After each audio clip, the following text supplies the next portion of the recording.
I never expected that loving Lucas would mean stepping into a battle I never agreed to fight, a silent war wrapped in pearls, perfume, and perfectly controlled smiles.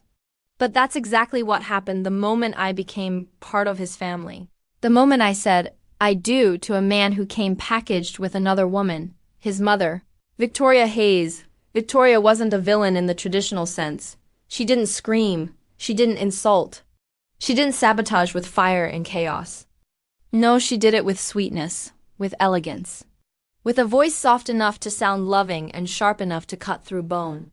From the moment she first looked at me, I felt it. The assessment. The territorial shift in her posture. The unspoken thought that I was standing somewhere I didn't belong. Her son, her only son, had been hers for 32 years. And I was the outsider who arrived suddenly and took him away. That's how she saw it. Not as a wedding. Not as a marriage. But as a theft. At first, I tried to brush it off. I tried to be the polite, understanding wife, the one who laughed at her passive-aggressive comments, who accepted the surprise visits, who thanked her for the unsolicited advice on how to properly take care of Lucas. But every week, every visit, every lingering touch she gave him chipped at me a little more. The way she smoothed his collar with 2 hands pressed on his chest. The way she said, "my boy," in a tone that didn't just sound proud, it sounded possessive. The way her eyes always flicked toward mine, daring me to challenge her place. And Lucas? Sweet, caring, occasionally blind Lucas, he never noticed. When she arrived with casseroles because Emily must be tired after work, he smiled. When she rearranged our kitchen because this is how Lucas likes it, he thanked her. When she criticized how I seasoned food, folded laundry, decorated the living room, he didn't hear the undertones. He didn't see the psychological daggers hidden behind the compliments. But I did. I felt every one. The first deep cut came 3 months into our marriage. I spent an entire afternoon preparing Lucas's favorite dinner: rosemary chicken, garlic mashed potatoes, honey-glazed carrots. I lit candles, put on soft music, set the table beautifully. When he walked in, his eyes softened and he kissed me like he meant it. Then the doorbell rang. Victoria stepped inside with a smile too wide and a bag from a high-end French restaurant. "Oh," she said, eyeing my table. "You cooked." I didn't know. Lucas always loved my rosemary chicken.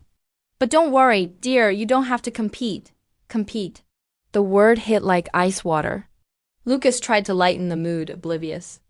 But as dinner went on, I watched the two of them chat, laugh, fall into rhythms that excluded me entirely. I felt like a stranger at my own table. After the dishes were washed, Victoria approached me alone, her voice soft as silk and just as suffocating. "You moved him out of my house," she whispered, "but that doesn't mean he belongs to you." I froze. The room felt smaller. My heartbeat echoed in my ears. "Victoria," I said, "Lucas isn't something to own." She leaned in, her perfume strong enough to sting. "Everything you have with him," she murmured. "I had first." That night I lay awake, staring at the ceiling, realizing the truth. She didn't hate me, she feared me. She feared the changes I represented. She feared losing control. And she feared losing the only person who made her feel needed. The battle intensified after that. She left old photos around the house by accident. She mailed Lucas boxes of his favorite childhood things, always adding a note. "Thought you'd want these since you re so far away," she called him during our date nights. She corrected my stories. She hovered over my cooking. She told me which brand of shirts Lucas preferred, what type of towels he liked, which dentist he used, which cologne he'd always worn before I'd changed everything. And slowly, painfully, I began to doubt myself. Maybe I wasn't good enough. Maybe Lucas did love her ways more. Maybe she understood him better. Maybe deep down he wished I were more like her. The psychological tension ate at me until the night everything broke open. It was a rainy Saturday. Lucas had gone to her house to fix a broken cabinet, and hours passed with no update. I sat by the window, watching rain streak down the glass, feeling that familiar tightness grow in my chest. When he finally returned, soaked and exhausted, he said, "Mom had a fall. She's okay, but she was scared. She said some things about you." My heart sank. "What things?" "She thinks," he said slowly, "that you're trying to replace her." I let out a small, humorless laugh. Lucas, she's the one making me feel like a guest in my own marriage. He stared at me and something in his expression changed, softened, deepened. Emily. I know, I'm starting to see it. Relief washed through me so intensely I nearly cried.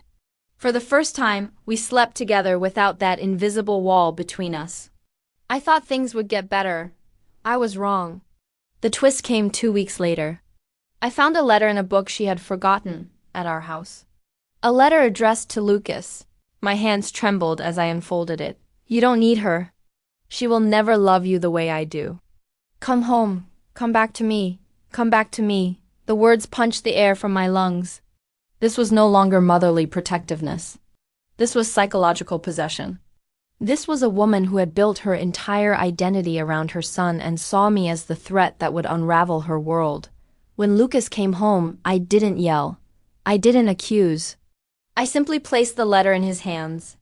He read it. His entire face changed, the shock, the hurt, the betrayal, the dawning realization. I need to talk to her, he whispered. No, I said. We need to talk to her. Both of us. At her house, Victoria opened the door with her usual elegance until she saw the letter. Her face cracked. Mom, Lucas said, voice shaking. This isn't love. This is fear. And control. Tears filled her eyes. I can't lose you, she whispered. You're my whole life. I'm not leaving, he said. But I am pulling away if you keep trying to sabotage my marriage. Then, unexpectedly, she collapsed into the nearest chair, sobbing in a way that stripped away all her armor. In that moment, she wasn't my enemy. She wasn't the villain. She was a woman who had lost her husband young, who had poured everything into one child, who was terrified of being alone, irrelevant, forgotten. I saw her humanity, her brokenness, her fear. Slowly, I knelt beside her. You don't lose Lucas by sharing him, I said quietly. But you will lose him if you keep holding too tight. She looked at me, really looked at me for the first time. And something shifted, something released. We didn't magically become friends. She didn't suddenly adore me, but she stepped back. She tried. I tried, and Lucas learned finally that love didn't require choosing sides, it required boundaries. Marriage didn't give me a second mother. It gave me a challenge, a mirror, a battlefield, and surprisingly, a strange, fragile understanding. In the end, we weren't torn apart by jealousy, we were remade by it. All three of us.